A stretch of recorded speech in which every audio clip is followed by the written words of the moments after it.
మైసూర్పాకు కోసం 1 కప్పు శనగపిండి తీసుకోవాలండి. దీన్ని ఒక ప్లేట్లో వేసుకుని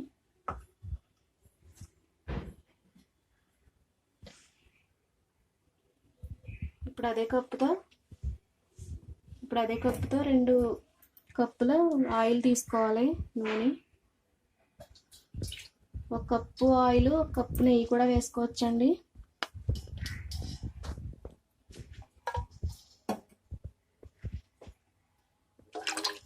నేను 2 కప్పులు ఆయిలే వేస్తున్నాను.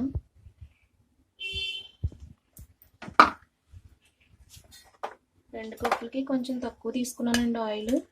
ఇందులో ఒక 3 స్పూన్లు నెయ్యి కూడా వేస్తున్నాను, కరగబెట్టుకున్న నెయ్యి, ఫ్లేవర్ కోసం. స్మెల్ మంచిగా చాలా బాగుంటుందండి. ఇప్పుడు దీన్ని వేడి చేసుకుందాం. ఆయిల్ కొంచెం వేడైన తర్వాత శనగపిండి కలుపుకోవాలండి.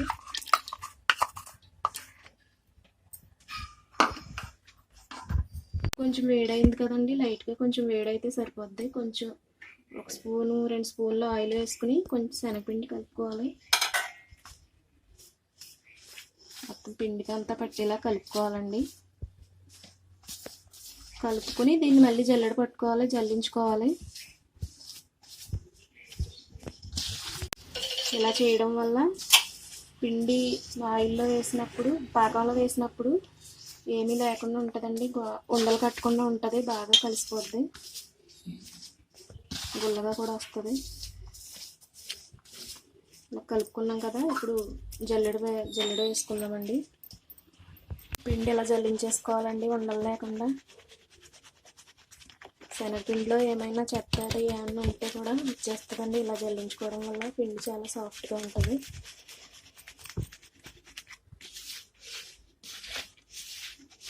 ఆయిల్ కలిపాం కదండి, కొంచెం తొందరగా దిగదు పిండి. ఇలా అనుకుంటూ జల్లించేసుకోవాలి. పెట్టుకోవాలండి. పొయ్యి మీద పెట్టుకొని సిమ్లో పెట్టుకోవాలి. ఆయిల్ అలా మరుగుతూ ఉండాలి. వేరే కడాయి పెట్టుకుని ఇప్పుడు ఏ కప్పుతో శనగపిండి తీసుకున్నామో అదే కప్పుతో షుగర్ కూడా తీసుకోవాలండి. పంచదార 2 కప్పులు తీసుకోవాలి.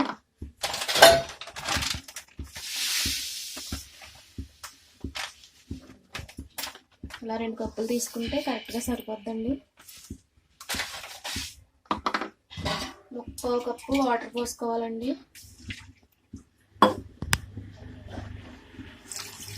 ఇలా 1/4 కప్పు వరకు వాటర్ పోసుకుని దీన్ని బాగా కరిగించుకోవాలి.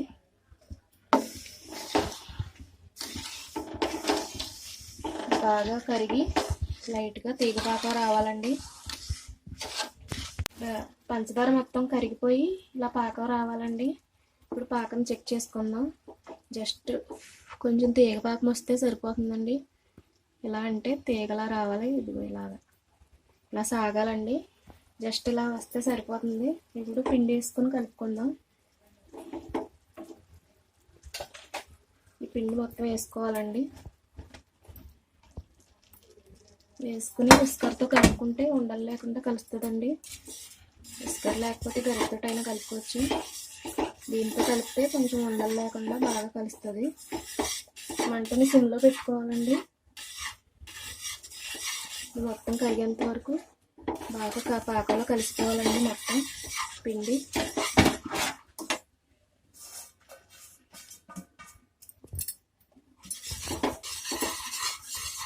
ఉండలు లేకుండా మొత్తం బాగా కలుపుకోవాలి.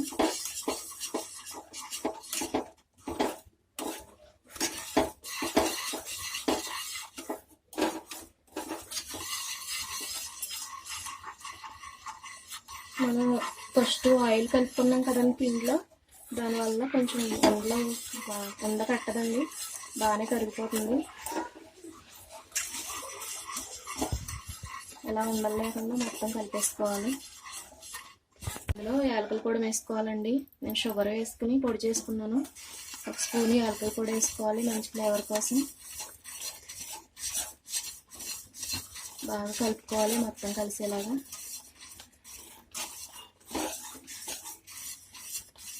ఇలాగ 2 నిమిషాలు ఉడికిన తర్వాత పక్కన ఆయిల్ మరుగుతుంది కదండి, పక్క పొయ్యి మీద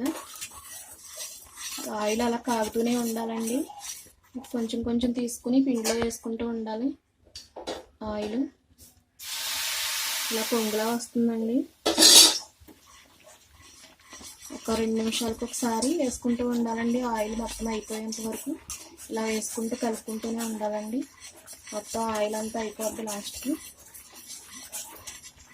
పిండి మొత్తం ఆయిల్ని పీల్చేసుకుంటుందండి. ఇలా కొంచెం కొంచెం వేసుకుంటూ కలుపుకుంటూ ఉంటే గుల్లగా వస్తుందండి మొత్తం పిండి. మైసూర్పాకు అనేది చాలా గుల్లగా వస్తుందండి. ఇలాగా ఇది ఉడికేలోపు ఇలాంటి ఒక గిన్నె తీసుకుని మా లోపలికి లోతుగా ఉండాలండి. గిన్నె తీసుకుని కొంచెం ఆయిల్ కానీ నెయ్యి కానీ అప్లై చేసుకుని పెట్టుకోవాలండి. మైసూర్పాకుని దీంట్లోనే వేసుకుంటాం మనం ఇప్పుడు.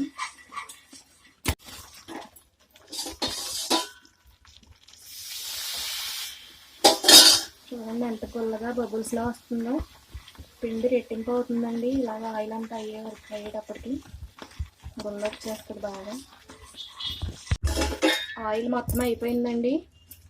ఇంకా కొంచెమే ఉంది. ఇది కూడా వేసేసుకుందాం. వేసేసుకుని కలిపేసుకోవాలి.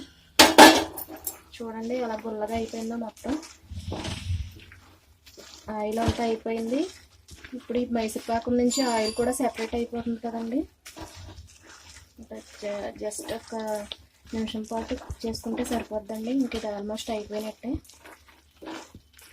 చూడండి చాలా గుల్లగా అయిపోయింది కదా. పిండి డబల్ అయ్యింది. ఇలా కలుపుకుంటూనే ఉండాలి. కాకపోతే ఆయిల్ అంతా సెపరేట్ అయిపోతుంది కదండి. కొంచెం కుక్ చేసుకుని ఆపేసుకుందాం.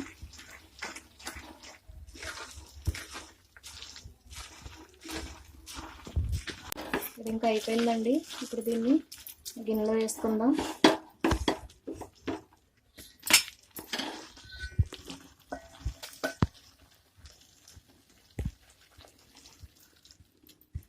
ఇలా వేసేసుకుని మనం పైన ఏమీ నొక్కకూడదండి. దీన్ని జస్ట్ అలా స్ప్రెడ్ చేసుకుంటే సరిపోద్ది. స్ప్రెడ్ చేస్తే మళ్ళీ గుల్లగా పోతుంది. ఇలా పరుచుకొని వదిలేస్తే సరిపోద్ది.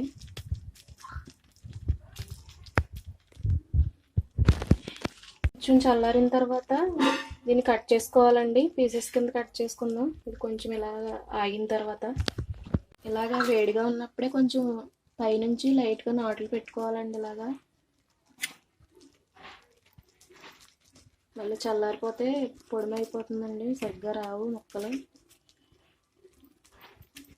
పైన పెట్టుకోండి. తర్వాత చల్లారిన తర్వాత అప్పుడు మళ్ళీ పెట్టుకోవచ్చు.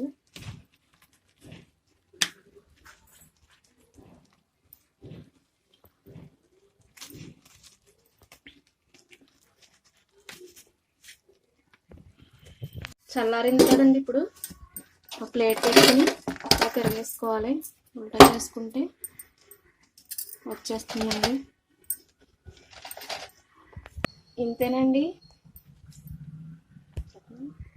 ఇంతేనండి మైసూర్పాకు చాలా బాగా వచ్చిందండి. కాకపోతే ముక్కలు కొంచెం నీట్గా రాలేదు. చూడండి కలర్ అయితే చాలా బాగుంది. తింటే టేస్ట్ కూడా చాలా బాగుంటుందండి. సేమ్ బయట షాప్లో కొన్న మైసూర్పాకు లాగే ఉంటుందండి. ఇలా మధ్యలో బ్రౌనిష్గా వచ్చింది కదండి. చాలా బాగుంటుంది ఇది. టేస్ట్ గుల్లగా క్రిస్పీగా బాగుంటుందండి. మీకు ఈ వీడియో కనుక నచ్చినట్లయితే లైక్ చేసి షేర్ చేసి సబ్స్క్రైబ్ చేయండి.